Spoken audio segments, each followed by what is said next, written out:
Sveiki atvykę į Kristinos Asinus parodos Zeptepi pristatymą apžvalgą. Kristina Asinus tapo begalės simbolių ir žinių įkrautus paveikslus.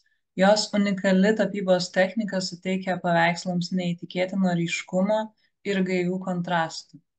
Menininkė keliose personalinėse parodose pristatė savo tęstą paveikslų seriją, įkvėptą Amazonės džiunglėse tebegyvuojančių senovės tradicijų, kurios remiasi giliausiais žmogaus potyriais bei senovės žiniomis, kai žmogaus gyvenimas buvo glaudžiai susijęs su gamta ir jos sakraliais dėsniais. Dabar, pasak Kristinos Asinus, ši serija patyrė tam tikrą transformaciją, kai senovės Ikaro giesmė nugramzdino sąmonę į jos gelmes ir atėjo metas ją išnirti pakeliui patiriant savo pačios egzistenciją, kur nėra nieko, tik tai ji pati sąmonė. Tokia vientisa grynoji sąmonė senovės Egipte buvo apibūdinama kaip Zep-Tepi. Tai pirmasis laikas, pirmasis įvykis arba belaikė erdvė, plotmė, kur egzistuoja viskas vienu metu. Tai filosofinis akmuo ir dar daugybė kitų pavadinimų įvairiose kultūrose turinti samprata. Ačiū, Kristina, už tokią nuostabią parodą ir aš noriu pakalbėti su tavim apie tavo įkvėpimo šaltinius šiai parodai, nes kiekvienas paveikslas turi begalės simbolių ir atrodo, kad kiekvienas potėpis tiesiog spinduliuoja informaciją ir tavo sukauptomis žiniomis. Tai galbūt galėtume pradėti nuo tos transformacijos. Sakai, kad Zep-Tepi yra tęsinys besitransformavusi Ikaro idėja. Ar gali papasakoti daugiau apie šito pavadinimo reikšmę ir prieš tai buvusią Ikaro kolekciją? Taip, tikrai taip, aha. Tai visų pirma, aš irgi noriu labai padėkoti tau už kuravimą, nes tikrai toks labai faina sintezė išėjo, nes Rūta irgi meditacijom labai užsiema, domisi ir mūsų tie pasauliai taip susijęjo, kad labai, labai gražus duetas iš tikrųjų išėjo, tai labai dėkinga. O taip, apie pavadinimą ir kodėl kaip tęsiasi, tai aš pati pastebėjau, kad kuo labiau gyveni su savo pasaulį, labai su gamta ir labai tokioj ramybės būsenoje ir toj pačioj meditacijai pastovioj, tai tu tiesiog pastebi kaip tavo menas, nes menas iš tikrųjų yra magija tam tikra, kad viena paroda iš kitos netransformuojasi ir auga kartu su tavimi ir tu net nesupratai, kaip tai įvyko, o tai jau įvyko. Tai kaip pati pastebėjau šiandien, dar galvojau, tai net ir dar ankstesnė paroda ir už Ikaro, girdžiu, kai vėjai rūpi žemę, jau kalbėjo apie tai. Ir jeigu kalbant apie Ikaro, aš jai ruošiausi 2 metus ir jinai vis ieškojau erdvės kažkaip ir kai atradau, pati koncepcija yra apie tai, kad Ikaro yra magiška daina, atliekama Pietų Amerikoje šamano, tam, kad išgydyti žmogų per visokius ritualus, dažniausiai ayahuaskos ir kitų taip pat preparatų, tam, kad sujungt tokią sintezę gamtos, tai iškas tų visų ir preparatų, bet kartu ir per žmogų einančios energijos, nes pats šamanas ją atlieka labai intuityviai, labai improvizuotai ir jis perima tas žinias iš savo tėvų, iš savo senelių, iš tų žmonių, kas jį mokino. Ir tada jisai sugeba visą tai sujungti ir vesti žmogų per visą tą jo dvasinį ieškojimą, tą akimirką. Ir tai parodai pristačius, aš žiūriu, kad pradėjo gimti tokie darbai, kurie pradėjo kalbėti ne tik apie tas džiunglės, apie tą erdvę, apie tą patį vyksmą šamano su gamta ir žmogum, bet kartu ir daugiau jau pačios Ikaro dainos vizijas, jau daugiau apie patį nutikimą, ką žmogus pajunta būdamas toj visoj erdvėjai. Ir kas yra įdomiausia, aš pati Amazonijai dar neteko nuvykti, nors čia mano didžiausia svajonė ir šitų visų šamaninių dalykų kol kas neteko paragauti, nors labai domiuosi, bet labai daug sąsajų su QHHT technika, kitaip mes galėsim taip plačiau pašnekėti su kvantinio gydymo hipnozės technika, kurią išrado Dolores Cannon. Ir tiesiog supratau, kad tai taip susiję ir kad šitas dalykas turi turėti atskirą parodą, turi turėti atskirą erdvę, turi turėti atskirą visą naratyvą ir tiesiog atskirą kūną, taip sakant. Tai visą tai kažkaip taip natūraliai vyko ir tiesiog, manau, žmogui ir žiūrovui kiekvienam būtų labai labai įdomu sužinoti atskirai, kaip atskirą kūną pamatyti. Labai, labai, labai įkvepia. Ir pasakoji, kad dabar lyg ir ta transformacija, iš pradžių, kai paminėjai transformaciją, įsivaizdavau, kad galbūt tai yra virsmas iš vieno į kitą, bet dabar tau bekalbant, aš matau, kad galbūt tos vizijos dainos metu tai yra virsmas daugiau į vidų, į tą sąmonės erdvę ir į savo supratimą ir savo jungčių ir visų sąsajų su gamta supratimą, bet viskam bevykstant viduje ir tavo Visiškai taip. kiekvienam, Mhm. ir Jo, tavo būtent. kiekvienam, tavo beveik kiekvienam paveiksle e, vyroja figūratyvas, išskyrus dar kelis tokius labai su stipriais simboliais, kaip kristalais ir taip toliau, bet ar papasakotum apie gamtos sąryšį su žmogum, kuo, kuo tas ryšys svarbus yra tau kūryboje ir tavo įkvėpimuose kūrybai? Visiškai neatsiejamas jisai, manau, kaip daugelio menininkų tiesiog, nes iš gamtos nu, viskas ateina, iš tikrųjų mūsų visi įkvėpimai. Kai aš įsižeminu, va šitie dalykai ir vyksta, kai, nu, įsižeminu, kai būnu su gamta daugiau, tai ir vyksta tie dalykai, kai tu pradedi pastebėti, kaip tavo kūryba, jinai, nu, neatsiejama, nėra taip, kad aš sukūriau seriją ir visiškai uždariau ir išėjau, pamiršau. Tai yra tavo paties augimas ir labai nuostabu, kad menas jisai pats turi tą gydymą, ta Ikaro daina ne tik iš šamano dainuojama, bet tu kaip menininkas, tu ją kuri ir jau savo tą kvantinį visą dalyką atlieki. Tai tas vat, vyksmas su gamta yra labai labai svarbus. Ir aišku, visi ir kiti reiškiniai ten, kaip ir su kosmosu, ir tas pats ir mokslas, viskas taip susieina, kad neatsiejama iš tikrųjų jo. Ir tas, sakau, kad ir Ikaro dalykas, kai tai yra improvizaciniu būdu ir kad kaip šamanas gali kitaip padėti žmogui būti toj būsenoje, kaip kitaip neprisijungęs per tą dainą. Nu, tu prasme, labai sunku paaiškinti, bet tai panašiai kaip vos ne per kažkokį algoritmą, per irgi Zoom kodą prisijungi ir stebi visą tą sensą tiesiog padėti. Ir tada jau išeina jau tas zeptepi mūsų parodos naratyvas, kad jau tai, ką pats žmogus mato, su gamtos pagalba ir šamano visų tuo duetu. Tai manau viskas labai neatsiejama ir mes kiekvienas esam skirtingos grandies dalis ir be kažkurios ingrediento nebūtų nei vieno. Tai tas pats ir su parodos tęstinumu, su viskuo labai svarbu. Jeigu šamanas padeda prisijungti prie savo gilesnių sąmonės lygmenų ir tenai matyti tas vizijas, tai kaip tuomet tą daro kvantinio gydymo, hipnozės technikos Mhm. profesionalai? Tu minėjai, kad labai svarbios tau yra Dolores Cannon idėjos ir jos visa teorija, jos Mhm. tyrimai ir kad pati esi patyrusi šitą gydimą. Galima toliau įvadinti QHHT, Jo, oficialus bus angliškas paprasčiau. trumpinimas. Ar papasakotum, koks tavo pačios asmeninis pajūtimas šitos technikos ir kaip jinai irgi padeda prisijungti prie tų gilesnių plotmių? Šita technika pasižymi tuo, kad jinai labai giliai žmogų sugeba nukelti pasąmonės tą lygmenį. Tai yra dėl to Dolores Cannon būtent žinoma savo tuo, kad jinai ir išrado, daugiau tyrinėjo tą gilesnį pasąmoninį lygį, ne tik kaip paprasta hipnozė, kurią gali atlikti psichologas, kuri gali atlikti, nu, dažniausiai tokia klasikinė, kur tave nukels į vaikystę ir panašiai. O šita yra šiek tiek gilesnė ir jai reikia šiek tiek ir atvirumo didesnio, galbūt vertybinio ir tokio pasaulėžiūros platesnės, nes jinai nukelia tave į praeitą gyvenimą, jinai gali nukelti tave ir daugybę praeitų gyvenimų atgal. Ta prasme, mes per jos visus tyrinėjimus, kiek jinai knygų parašius, kiek jinai žmonių nukėlus, ta prasme, kiekvienas žmogus turi praeitą gyvenimą. Retas, kuris iš viso nėra, kad susidūrė su tuo.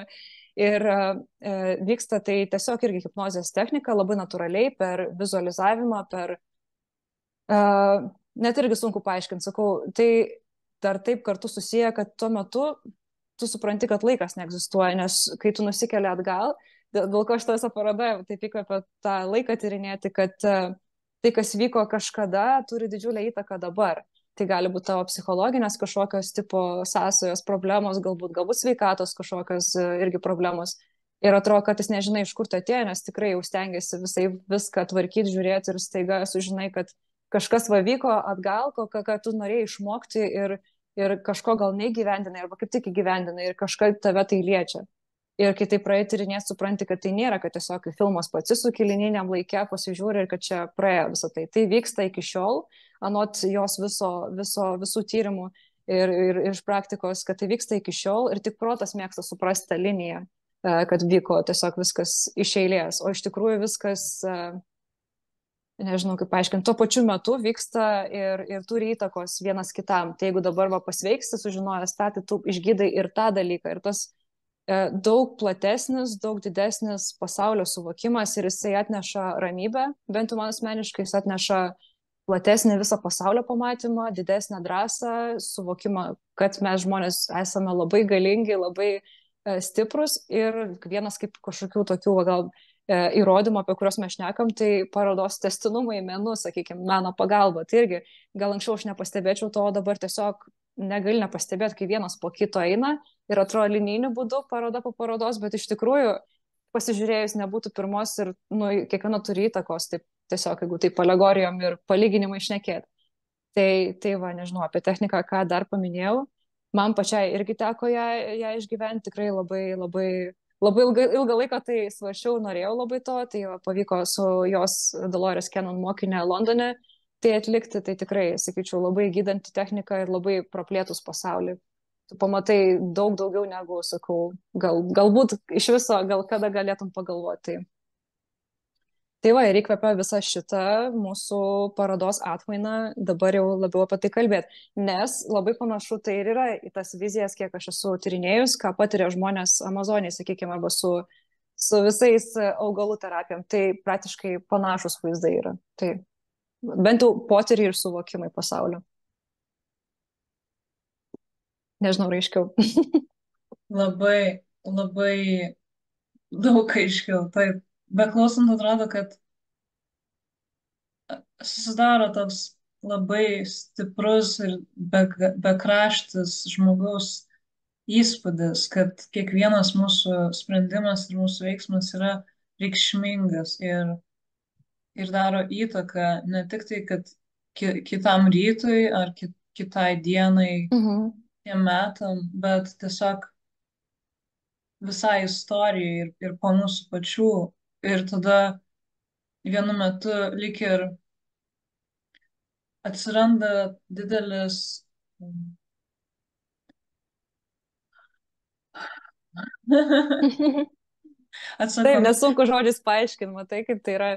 Taip, Tu šito dalyko net protų nepaaiškinsi, dėl to tai yra, nu, svarbu vaizdais, mes kaip menininkas galim tai vaizdais parodyti, savo galbūt gyvenimo būdus šiek tiek, filosofiją, tai tiesiog jo, bandyti neaiškinti protų, nes protas jis tiesiog nepaaiškina. Ir pastebėjau tie dalykai, kai tu jau protų negali paaiškinti, va čia ir yra tas cinkelis, razinka visko, taip sakant, nes tu supratai, kad tu pagavai tą, kaip tu minėjai, Philosopher's Stone, lietuviškai būtų išminties akmenį, kaip Harry Potterį mes kalbėjom, kai jisai pagavo, nu, laikai tu tą akmenį turėdamas, tu nemirtingų tampi tiesiog, nes tu, čia kaip alegorija, nėra tiesioginis akmuo, bet tu jau supratai, kad tu pagavai kažką, ko tu negali paaiškinti, tai galbūt ir yra tas, nežinau, pasakyti, fraktalas, portalas išeit iš proto pasaulio. Jo. už ribų išėjimas, kur Taip, taip. nebepaaiškinam Mhm. dalykėlį. Dalykėlį. Jo, ir tiesiog atrodo, kad tada labai daug atsakomybės jausmą sukuria. Ne tai, kad išvada į didelę didybę žmogaus, o koks aš didis ir Mhm. tvirtas ir stiprus, nors taip ir yra, bet gal ne tiek tas to ego didinimas ir putimas, bet kaip tik gal pagarba visam gyvenimui ir visiems dėsningumam, kaip visa gamta veikia ir kaip mūsų gyvenimas veikia ir kaip viskas susiję. Man labai patiko, Taip. kaip tu atsiuntei Dolores Cannon vieną citatą noriu paskaityti apie tą neegzistuojantį laiką ir viską egzistuojant vienu metu. Tai cituoju. Labai sunku atsiriboti nuo minties, kad laikas neegzistuoja.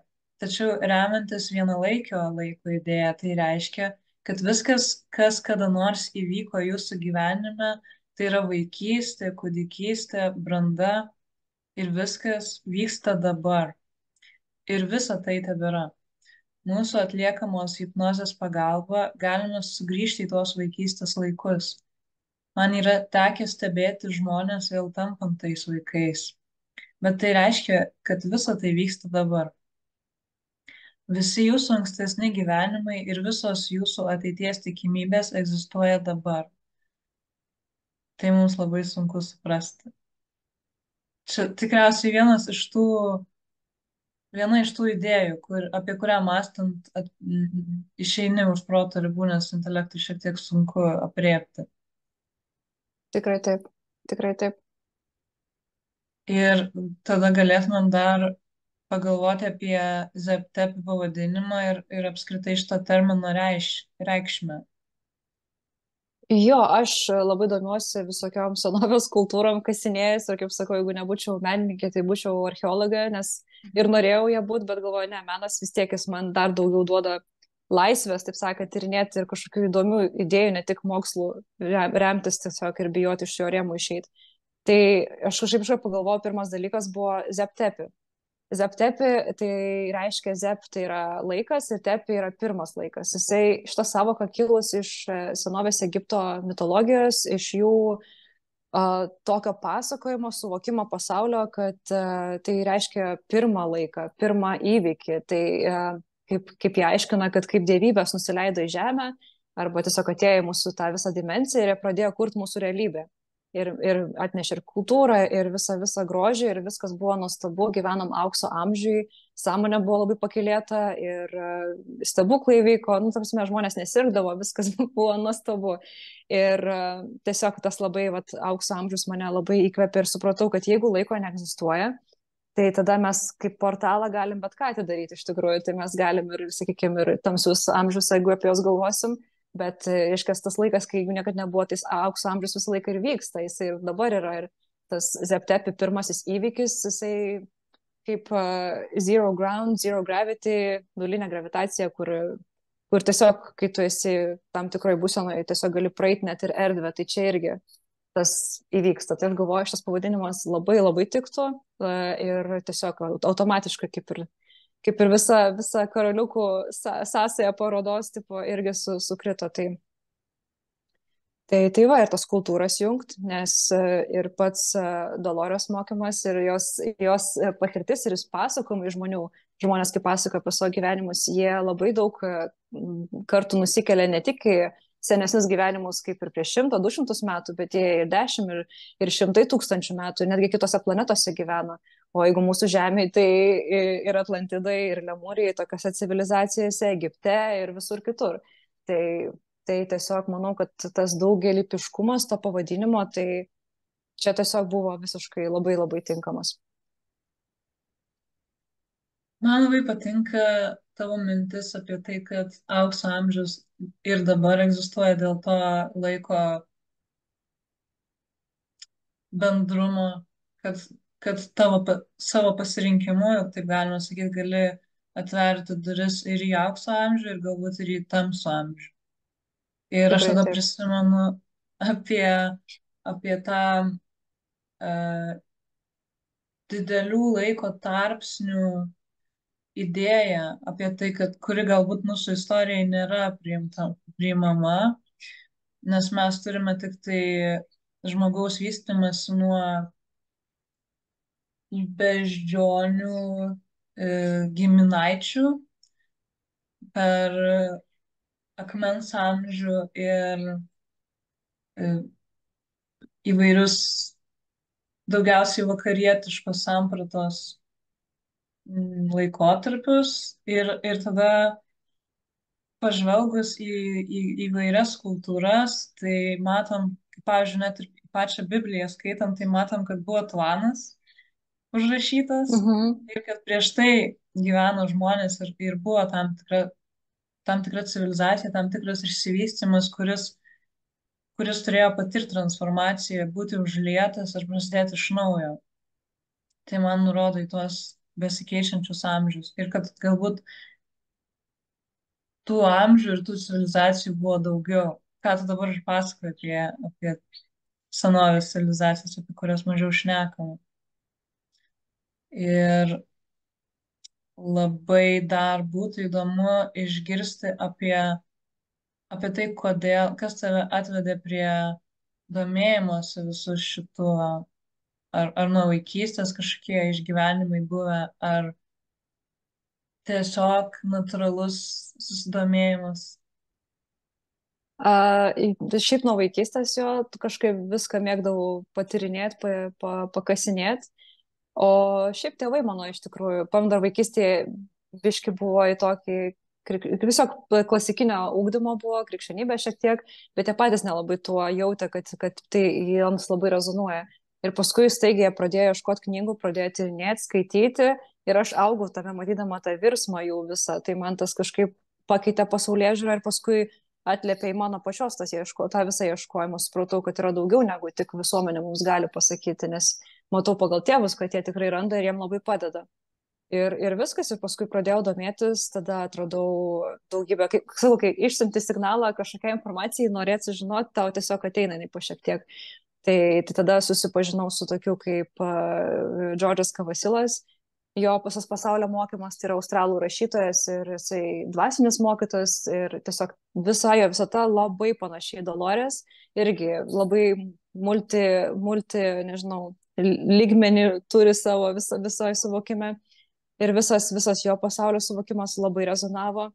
E, ir tada šiek tiek jo ir pati ieškojau ir skaičiau ir podcastą tą patį vedžiau ir tą patį Kavasilą turėjau, tai buvo labai tiesiog atrodo gali netgi paklausti tų tiesioginių dalykų. Ir viskas taip dėliojasi, kasdienybė, visokie knygos ir taip toliau. Ir su Dolores buvo taip, kad aš tiesiog, jinai man prašmežuodavo, tai ten skaidrė kokia, tai ten kažkas ir kaip įdomu, bet vis neturėjo ar laiko, ar kažkas to, kad tik girdėjai. Ir sakau, vieną dieną kažkaip jau galvoju, jo atėjo laikas ir tada tiesiog supratau, kad ilgą laiką buvai dar nepasirengęs, uždaręs visą tą suvokimą visą ir jisai tau galų galę atėjo. Tai viskas natūraliai. Ir čia susisieja ta pati gamta, kad jinai mane įkvėpė irgi labai smarkiai. Ir toks, nežinau, viskas taip nuostabiai, kaip kalkė ant kalkės susidėlioja ir tu taip vieną vaizdą sudėjęs pamatai. Tai čia, jo. Tai vad gerai, kad menas leidžia tai ir parodyti, ir išreikšti. Nes, sakau, galbūt per mokslo prizmę šiek tiek sudėtingiau, nes žmonės ir tas protas, kadangi visą tai gaubė, šiek tiek bijo išeiti iš kažkokių, taip sakant, ribų. Tai kad ir tos kultūros, kaip mes kalbėjom dabar, ir tos prieš visą tvaną, yra mokslininkai, kurie tuo tikrai yra atviresni tam, jie tyrinėja, ir dabar daug yra įrodymų ir atradimų randamų, bet yra didžiulė dalis, kurie tiesiog bijo kažkaip plačiau atidaryti ir tą visą mūsų pasaulį šiek tiek plačiau praverti. Tai dar norėtum pridėti apie idėją, apie mūsų ištakas ir mūsų ryšį su žeme ir su amžinybė. labiausiai, ką noriu pridėti, tai kad, vat, kaip kalbėjom apie gamtą ir iš gamtos ryšį, kad žmonės ieško tos gamtos, jie bando ją visaip grįžti, bet kartais nedrąsiai, kartais nežino kaip. Tai mes kaip menininkai iš tikrųjų, mūsų gal net ir pareiga, iš tikrųjų padėti jiem ir per pačių mūsų kelionę, ją dalintis ir padėti žmogui tą gamtą atrasti ir per tą gamtą ir visus stebuklus. Tai čia toks būtų kertinis akmuo ir viso to prasmė, kodėl mes iš viso tai darom kaip menininkai. Tai va, šita paroda visai apie tai ir bus, taip sakant, dėl to labai kviečiam apsilankyti ir pasižiūrėti gyvai. Tikrai, aš manau, kad bus nuostabi paroda, labai labai įkvepianti. Ir aš dar norėčiau pabaigai paminėti porą nuorodų, kurios irgi buvo kaip įkvėpimai ir apie ką pakalbėsime dar vėliau ar parodos Mhm. metu. Um, tai Kristina remiasi idėjomis iš Saros Breskman knygų, Džordžą Kavasilą jau minėjai. Tuomet, žinoma, Graham Hancock tyrinėjimus taip pat svarbu paminėti, dar sinkretizmą bei hermetinius mokymus. Ir taip pat žinau, kad ir matosi, aišku, tavo kūryboje kristalai vaizduojami, dėmesys kristalams ir jie kaip, tu mini juos kaip prisiminimą ir kaip tam tikrus įrankius. O kokius įrankius sužinosite atvykę į parodą Labai ir, lauksim. ir sekdami šio nuostabaus projekto vystimasi, nes Kristina turi begalę žinių, kaip jau minėjau, ir gali pasakoti visą dieną. Ir labai kviečiu ateiti į parodą, į parodos atidarymą ir pasiklausyti daugiau ir pamatyti nuostabius Kristinos Asinus kūrinius. Ačiū. Ačiū, Rūta, labai lauksim. Labai lauksim visų.